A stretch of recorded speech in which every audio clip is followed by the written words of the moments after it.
Hello friend, আমি তোমাদের সামনে আবার চলে আসলাম একটা ভিডিও নিয়ে। অর্থাৎ এই ভিডিওয়ে আমরা দেখাবো জিমে গিয়ে কি কি করতে হবে, তার কিছু আইটেম ওয়েট নিয়ে। আজকে এই ভিডিওয়ে দেখাবো ওয়েট নিয়ে কি কি করতে হয়, তার কিছু আইটেম আমি তুলে ধরেছি। জিমে গিয়ে ওয়েট নিয়ে কি কি করতে হয় তার কিছু নমুনা আমার এই ভিডিওর মাধ্যমে পেয়ে যাবে। আর ভিডিওটা ভালো লাগলে লাইক শেয়ার সাবস্ক্রাইব করে দিও প্লিজ। আমরা প্রথমে শুরু করছি উডওয়াশ দিয়ে।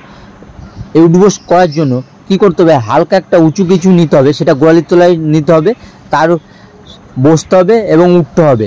এইভাবে কন্টিনিউ 3টে সেটের মাধ্যমে করবে। এক সেটে 40টা করে বা 50টা করে রাখবে, অর্থাৎ 3 সেট করবে, 3 সেটে 150টা। এইভাবে এই ব্যায়ামটা করলে পরে তোমার পায়ের পাওয়ার বাড়বে, আর পায়ের পাওয়ারই যখন বাড়বে তখন শটের পাওয়ার বেড়ে যাবে। এইভাবে এই ব্যায়ামটা করতে থাকো।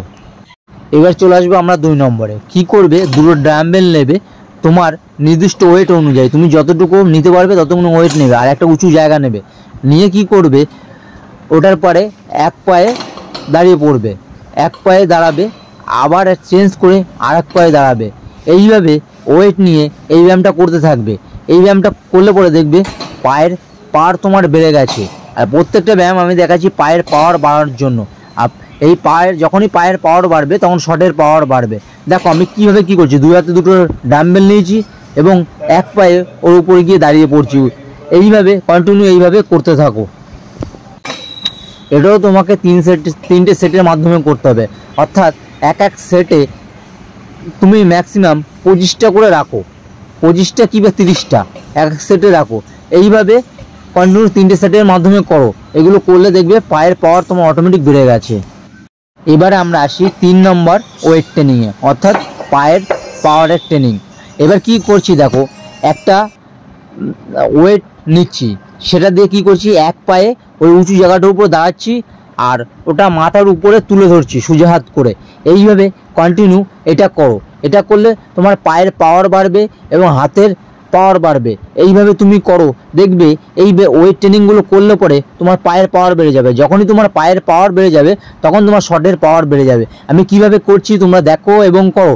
ওরকম একটা ভারী কিছু নিয়ে মাথার উপর তুলে ধরো, আবার নেমে যাও, বুকের কাছে নিয়ে চলে আসো। এইভাবে কন্টিনিউ এটা করতে থাকো। এটা করলে পরে দেখবে তোমাদের শটের পাওয়ার বেড়ে গেছে। পায়ের পাওয়ারই যখন বাড়বে তখনই শটের পাওয়ার বেড়ে যাবে। এবার আসছি আমরা 4 নম্বর ওয়েট ট্রেনিং, অর্থাৎ ওয়েট নিয়ে। এটা কি করতে, তোমাকে ওয়েট নিয়ে তুমি যতটা ওয়েট নিতে পারবে ততটা ওয়েট নিয়ে বসবে আর উঠবে। এইভাবে কন্টিনিউ এক সেটে ম্যাক্সিমাম 10 থেকে 15টা রাখবে। তুমি যতটা ওয়েট নিতে পারবে ততটা ওয়েট নিয়েই উঠবে বসবে। আমি প্রত্যেকটাই দেখাচ্ছি ওয়েটের উপরে, অর্থাৎ পায়ের ওয়েটের উপরে তোমাদের দেখাচ্ছি। এক সেটে 3টে করে রাখবে আর প্রত্যেক সেটে 10 থেকে 15টা রাখবে। এইভাবে কন্টিনিউ করতে থাকো, দেখবে তোমাদের পায়ের পাওয়ার বেড়ে গেছে। আর পায়ের পাওয়ারই যখন বাড়বে তখন শটের পাওয়ার বাড়বে। আর এখন ফুটবল, সব পাওয়ার ফুটবল চলে এসছে। পাওয়ার ফুটবল ছাড়া কোনো কথা হবে না, এই জন্য পাওয়ার ট্রেনিংটা করো। এতক্ষণ দেখলে আমরা ওয়েটের উপর করছিলাম, এখন গেলাম একটু ভিন্ন আইটেমের উপর। কি করবে ওটা দেখো, এটা হচ্ছে স্পিডের জন্য। একবার এ পা রাখো, ওই পাশে বেরিয়ে যাও, আবার এ পা রাখো, ও পাশে বেরিয়ে যাও। এইভাবে কন্টিনিউ এই প্র্যাকটিসটা করো। এই প্র্যাকটিসটা জিমে গিয়ে তুমি করো বা মাঠেও একটা কিছুর উপরে করতে পারো। এইভাবে করো। এটা করলে পরে তোমার আউটসাইড ইনসাইড এর স্পিডটা বেড়ে যাবে। আউটসাইড বল নিয়ে যখন আউটসাইড ইনসাইড করবে সেই স্পিডটা বেড়ে যাবে। এইভাবে তোমরা 3টে সেটের মাধ্যমে এটা করতে পারো। এক সেটে 40 থেকে 50টা রাখতে পারো। এইভাবে কন্টিনিউ এটা করলে পরে দেখবে তোমাদের স্পিড বেড়ে গেছে আউটসাইড ইনসাইডের। এবার আরেকটু ভিন্ন আইটেমে চলে গেলাম, এটাকে বলে ব্যালেন্স করা। কি করবে, 3টে কোণ নেবে, 3 দিকে নেবে, মাঝখানে একটা উঁচু কিছু নেবে, তার উপর এক পায়ে দিয়ে 3 দিকে টাচ করবে। দেখো আমি কিভাবে টাচ করছি, তোমরা এইভাবে করো। এটা করলে পরে তোমাদের ব্যালেন্সটা চলে আসবে। এটাকে বলে ব্যালেন্স করা। দেখো কিভাবে আমি টাচ করছি আবার করছি, এটাকে ব্যালেন্স। এইভাবে তোমরা এটা করো। এই ব্যালেন্সটা করলে পরে অনেকটা উপকার পাবে। এই ব্যালেন্সটা তোমরা করো, ব্যালেন্স শিফটটা। এইভাবে আমি কিভাবে করছি তোমরা দেখো এবং করো। আর আমার ভিডিওটা ভালো লাগলে লাইক শেয়ার সাবস্ক্রাইব করে দিও প্লিজ।